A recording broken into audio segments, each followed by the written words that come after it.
We shall now move on to the next chapter, equilibrium. To know about the term equilibrium, let us consider evaporation of a liquid carried out in a closed container.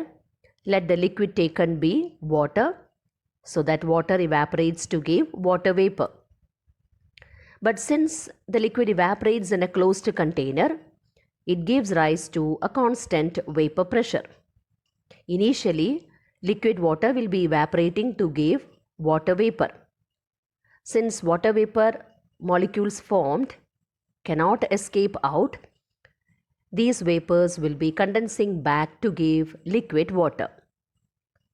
So even though initially rate of evaporation will be high and vapor pressure will go on increasing, after some time as a result of condensation, vapor pressure will decrease and finally it will reach a constant value.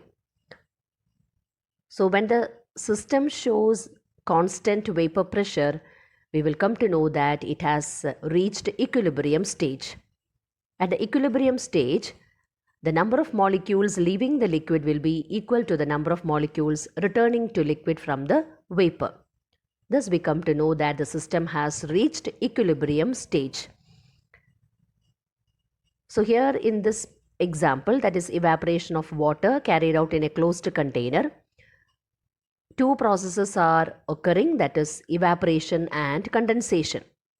When the rate of evaporation becomes equal to the rate of condensation, we can say that the system has reached equilibrium stage and vapor pressure shows a constant value at equilibrium stage. Equilibrium can be established for both physical processes and chemical reactions. So we have two types of equilibria, physical equilibria and chemical equilibria. When the reactants in a closed vessel react to give products, the concentration of the reactants keep on decreasing while those of products keep on increasing. But after some time, there will not be any change in the concentration of either the reactants or products. So when we find that there is no further change in the concentrations of either the reactants or the products, we come to know that the system has attained equilibrium stage. Equilibrium is considered to be dynamic in nature. It is because at the stage of equilibrium, the reaction never comes to an end. Instead, both the forward and the backward reaction will be taking place at the same rate. Since the rate of the forward reaction becomes equal to the rate of the reverse reaction, since reaction is taking place, we say that equilibrium is dynamic in nature. Classification of chemical equilibrium. Chemical equilibria can be classified into three types. First one, the reactions that proceed nearly to completion and only negligible concentrations of the reactants are left. Second one, the reactions in which only small amounts of products are formed and most of the reactants remain unchanged at equilibrium stage.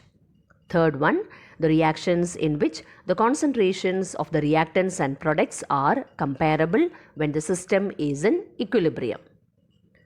Next we shall discuss about equilibrium in physical processes, that is physical equilibria. First one, solid liquid equilibrium. Let ice and water be kept in an insulated flask at 273 Kelvin and atmospheric pressure. We know that 273 Kelvin is equal to 0 degrees Celsius and it is the melting point of ice. So if ice and water are kept in an insulated flask at 273 Kelvin, what do we observe? We will be able to observe that mass of ice and water do not change with time and the temperature remains constant. The temperature remains constant at 273 Kelvin. Ice and water will be at equilibrium only at a particular temperature and pressure. And what is that temperature known as? It is known as melting point. So melting point is the temperature at which the solid and the liquid phases are at equilibrium. Both the opposing processes occur simultaneously. If we consider ice and water kept in an insulated flask, the two processes taking place will be melting of ice and freezing of water to ice.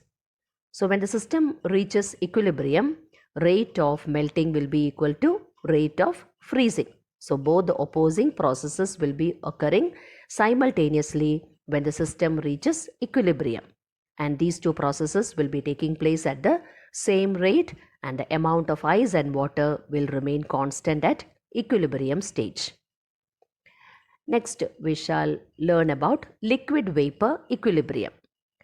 For example, consider water taken in a watch glass, and let this watch glass containing water be placed inside a box carrying a U-tube with mercury. Initially, due to evaporation of water, we will be able to find that pressure increases. But we know that water vapor molecules formed will be condensing back to liquid water, as a result of which pressure decreases, and thereafter it will reach a constant value. So when the pressure reaches constant value, we will come to know that the system has attained equilibrium stage. Volume of water in the watch glass decreases initially. It is due to evaporation. Rate of increase in pressure decreases with time due to condensation of vapor into water. So even though initially evaporation alone will be taking place, after some time, due to the formation of water vapor, the water vapor molecules formed will be condensing back to liquid. So this is the reason why rate of increase in pressure decreases with time. It is due to condensation of vapor into liquid water. The system will finally reach equilibrium condition. At the equilibrium stage, we can say that rate of evaporation will be equal to rate of condensation. At equilibrium, the pressure exerted by water molecules at a given temperature remains constant, and that pressure is known as vapor pressure of water. Water and water vapor are in equilibrium at atmospheric pressure and at 100 degrees Celsius. So boiling point of water is 100 degrees Celsius. For a pure liquid at 1 atmospheric pressure, the temperature at which liquid and vapors are at equilibrium is called boiling point of the liquid. Next, we shall consider solid vapor equilibrium. For example, consider solid iodine kept in a closed vessel. The vessel will get filled up with violet vapors. It is due to the formation of iodine vapors. After some time, the intensity of color becomes constant. So at that time, we'll come to know that the system has attained equilibrium. Other examples are camphor, ammonium chloride.